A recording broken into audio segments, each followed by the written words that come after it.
So, is this Hanover, Hamburg, or just down the road from Hammersmith?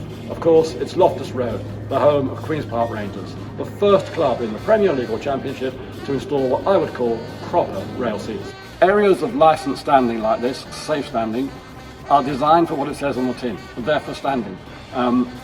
Lots of space so you can stand safely, you've got the bar in front of you so you can't fall forward. As you probably know, in Germany, across Europe and in Scotland, seats like this are generally locked upright to prevent fans from putting the seat down, standing on it and potentially getting hurt.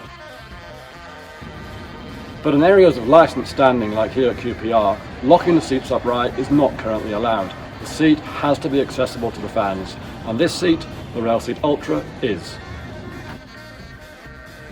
Because the seat is so compact, only 50mm deep, and because there are no protruding parts at the back, I as a fan, if I need to, can stand back with nothing impeding my backward movement to allow free-flowing lateral movement for any fan who needs to get past, to go out to the loo or to go out at half-time to get a drink.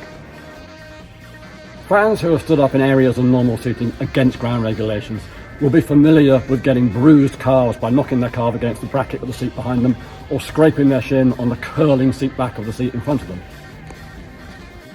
Luckily for QPR fans and fans of any other club that put in the RailSeat Ultra, there's no risk of those nasty little injuries. They're not going to bash their calves against any protrusion behind them because there is none, and they're not going to scrape their shins on a curling seat backrest in front of them because there is no curling backrest. One of the benefits for stadium maintenance teams of this sort of seat is, of course, that because it's made all of steel, it's hardly ever going to break. You're not going to get broken plastic seat pans, you're not going to get broken plastic backrests. The ongoing maintenance in this area ought to be virtually zero. Rail seats like this are built to last practically forever. And it's possible during that time that a club might move to a new stadium or build a new stand and want to reuse the rail seats there. But that's not possible if the new riser height is different to the old riser height. Because if you then set the rail at 900mm above the row behind, the seat in front is either going to be too high or too low.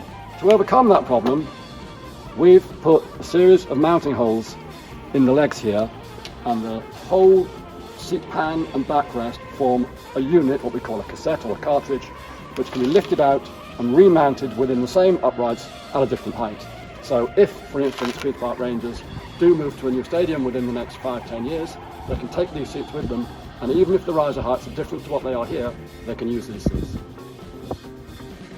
As well as providing lots and lots of space here, which is a big tick with the safety authorities, the rails, of course, have been load tested and passed the test of 2 kilonewtons per metre with flying colours. So they're not going anywhere. Fans are going to be protected from falling forward. So that's a big tick for the safety authorities.